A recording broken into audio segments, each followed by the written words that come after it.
In this video, I'm going to share with you a story. It's about an Oscar-nominated Japanese film called Perfect Days.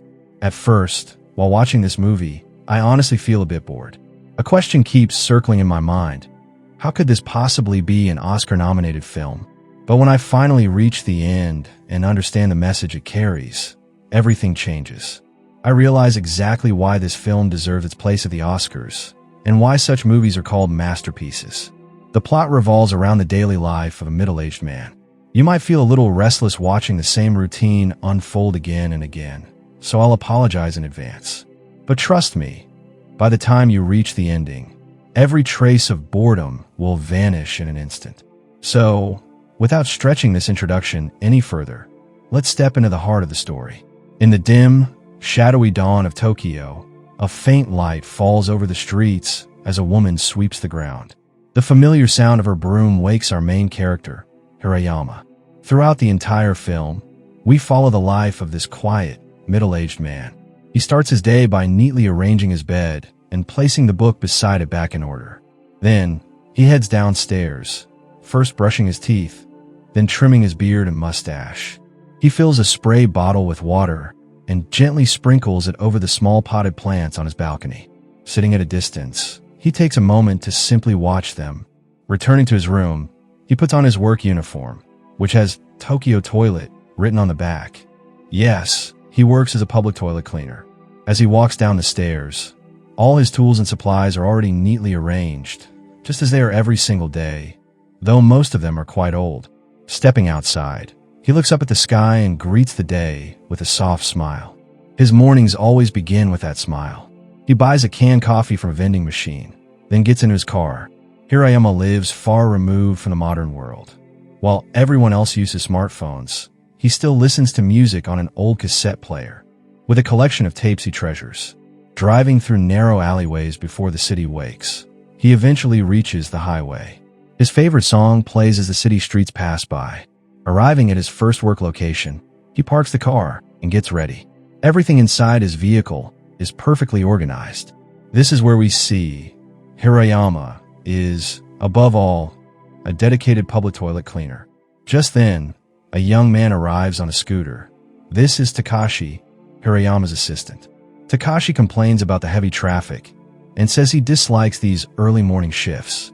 Hirayama responds only with a hand gesture, signaling him to focus on the work.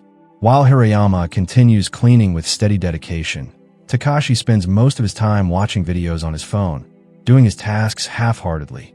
After finishing at this location, Hirayama moves on to the second public toilet. There, he works with the same care and attention. In the middle of his routine, he hears the sound of a child crying. Inside one of the stalls, a little boy sits in tears, unable to find his mother. Hirayama gently opens the door and takes the boy to look for her. Soon, the mother arrives, hugging her child tightly and scolding him for disappearing. As she speaks, she pulls out tissues from her bag to wipe the boy's hands. Because a toilet cleaner had touched them, Hirayama notices that she doesn't even thank him. She walks away holding her son's hand, but the little boy turns back, waves, and says bye. Hirayama responds with a warm, open smile. That's just who he is, never complaining about anything. From there, he heads to his third work location, another public toilet. After finishing the cleaning, he takes a bag and walks to a familiar tree. This spot is special to him. He sits here every day to have his breakfast, a sandwich and a can of Coke. Then, from his pocket, he takes out an old-fashioned film camera and captures a photo of the tree, something he does daily. Suddenly, he notices a small wild sapling nearby. Without hesitation, he walks over to it. He always keeps a small bag in his pocket for collecting such plants. You might remember from the beginning of the film, those potted plants he waters on his balcony are all wild saplings he has gathered from different places. Hirayama arrives at the fourth and final public toilet of his day. With the same care and precision as always, he cleans it thoroughly. Outside, a man who seems lost in his own world gestures and moves about, speaking to no one in particular. Hirayama glances at him briefly, then quietly returns to his work. Once the cleaning is done, he begins his journey home. At a traffic signal, he pauses as a group of children cross the street. Back at his home, He takes the small sapling from his car and neatly arranges all his daily tools at the base of the stairs. The new plant finds its place in his little balcony garden. He removes his work uniform, folds it neatly, and changes into fresh clothes before heading out again. This time with his bicycle, on his way to the public bath. Riding through narrow lanes, he reaches the bathhouse and spins along while soaking in warm water. Later, in the waiting room, he sits quietly watching a wrestling match on TV as the sound of distant thunder rumbles outside. In the next scene, he is cycling through the rain, arriving at a familiar eatery where he dines at the same time every day. The owner already knows his order. Hirayama eats while watching television, then rides home in the rain. Back inside, he unfolds his neatly stored bedding, turns off the main light, and reads his favorite book under the soft glow of a table lamp. Sleep begins to overtake him. Eventually, he sets the book and his glasses aside and drifts off. The next morning unfolds just like before. The same woman sweeps the street. The same familiar sound wakes him. Hirayama makes his bed, heads downstairs, brushes his teeth, trims his beard, puts on his work uniform, gathers his tools, and steps outside. As always, he looks up at the sky with a gentle smile, buys his daily canned coffee from the vending machine, and drives off while listening to his favorite music. At his work site, he begins cleaning. Just like yesterday, a woman enters to use the restroom mid-cleaning. Hirayama steps outside, gazing at the sky without a hint of annoyance. While cleaning the last toilet, his assistant Takashi arrives, and they work together. Suddenly, Takashi's girlfriend Aya calls out to him. Excited, Takashi tells her to wait while he finishes quickly. Hirayama gestures, asking if today is their date, and Takashi's happy expression confirms it. Hirayama moves to clean another stall, but hears Takashi struggling to start his scooter. Takashi rushes over, pleading to borrow Hirayama's car, so his date won't be canceled. Hirayama ignores the request, but when Takashi sees Aya leaving, he shouts after her. The next scene shows all three of them in Hirayama's car. Aya notices Hirayama's old cassette tapes and likes them. Takashi introduces Hirayama, calling him the strangest man he has ever met. So strange, in fact, that in all their years working together, he has never heard him speak. Aya doesn't dwell on this. Instead, she asks to listen to one of the cassettes. Hirayama plays it for her, and she enjoys the music, even though she owns the latest iPhone and has never heard a cassette before. Hirayama sits quietly between them, his eyes calm, his face showing contentment. Aya signals for the car to stop. She works at a nearby house. Before leaving, she tells Takashi that if he wants to meet her tonight, it should be at a nice restaurant. After she leaves, Takashi vents in frustration. His salary hasn't arrived yet, and now Aya wants to meet. He mutters to Hirayama that in this world, nothing has value without money, not even love. Suddenly, Takashi pulls out Hirayama's cassettes and suggests taking them to a shop he knows to check their value. If they fetch a good price, he plans to sell them to fund his date.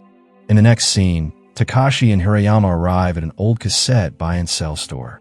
Inside, Hirayama browses the shelves, looking for tapes he likes, while Takashi shows the shopkeeper Hirayama's collection. The shopkeeper is impressed. Some tapes are worth $80, others $120. Hearing this, Takashi's eyes widen in shock. These are rare, vintage cassettes. Takashi grabs one and runs to Hirayama, telling him that just a single tape is worth $80, and the rest are worth even more. He declares he wants to sell them all. Hirayama gestures for the tapes back, but Takashi refuses, running a short distance away and shouting that he desperately needs the money for his date with Aya. Hirayama simply motions for him to return. Reluctantly, Takashi walks back. Without a word, Hirayama takes out his wallet and hands over all the cash inside. Takashi is stunned. He can't believe Hirayama gave him everything. When Hirayama nods in confirmation, Takashi hugs him tightly before running off.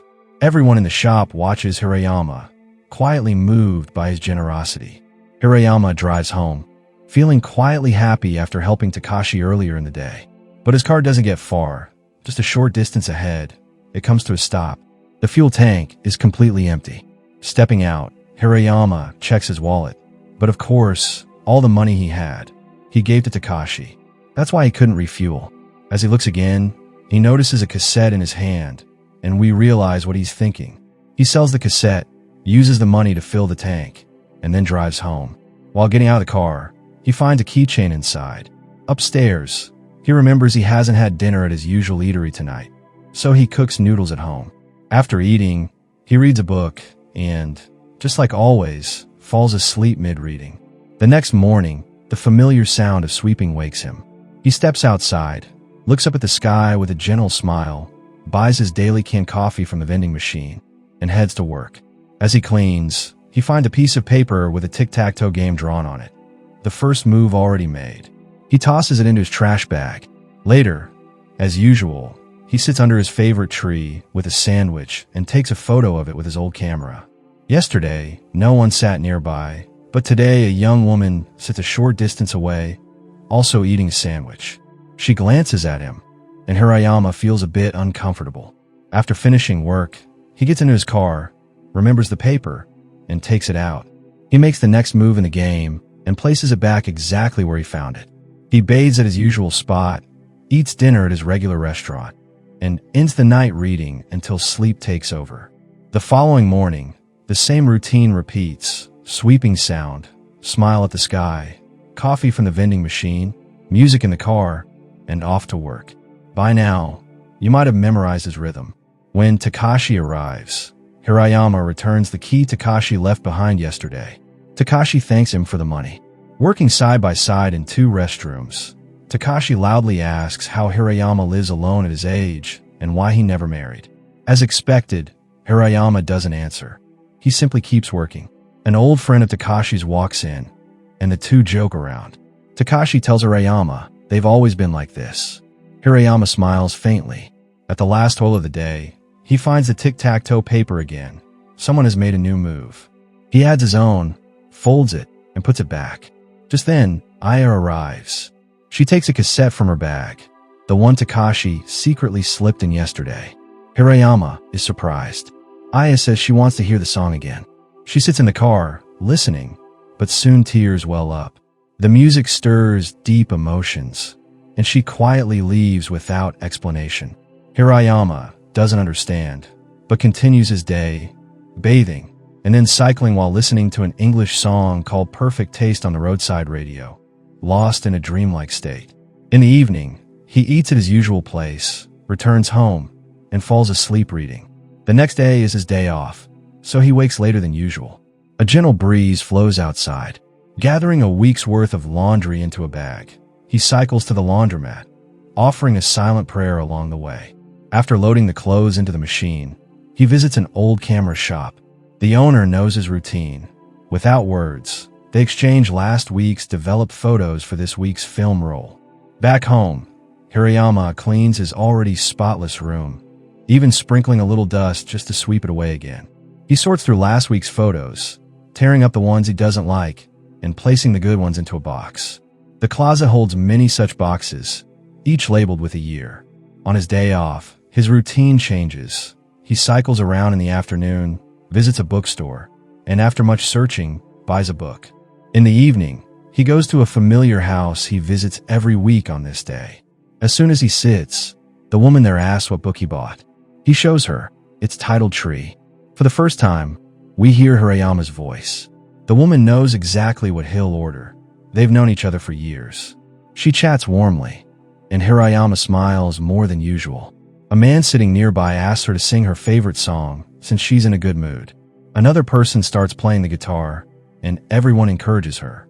She agrees, and the room fills with applause. As she sings, Hirayama sips his drink, completely absorbed in the music, drifting into another world. At dawn, a new workday begins for Hirayama. Arriving at his job, he takes out the familiar piece of paper and sees that a new move has been made in the tic-tac-toe game. He adds his own move before heading, as always, to the tree with his sandwich bag. First, he takes a photograph of the tree. Today, the same young woman from before is sitting on the bench beside him. Hirayama nods politely, and she looks back at him with wide, curious eyes. After finishing his final task of the day, he returns to his car, loads his supplies, and in the evening visits his usual eatery. After dinner, he cycles home. As he approaches his building, we see a young girl standing nearby. Hirayama doesn't notice her at first, but she calls out, asking where he has been and which door is his. When she comes closer, Hirayama studies her face and says, "Nico, you've grown so much." Nico is his only niece, whom he hasn't seen in many years. That night, Hirayama sleeps in the small storeroom, giving his bed to Nico. In the morning, he moves about quietly so as not to wake her. But before he leaves, Nico calls out, saying she wants to go with him. She doesn't want to stay home alone. Hirayama nods in agreement. They get ready and step outside into the rain. Nico waits in the car while her uncle buys 2 coffees from a vending machine. She examines his old cassette tapes but doesn't know how to play them, so he shows her. Music fills the car as they drive through the city. Nico remarks how beautiful the song is and asks if she can find it on Spotify. Hirayama doesn't know what Spotify is, and she laughs. At his work site, Nico waits outside at first, but curiosity draws her in. She is surprised to see the nature of his job and feels a pang of sadness. Hirayama works steadily, unaffected. Nico films him on her phone.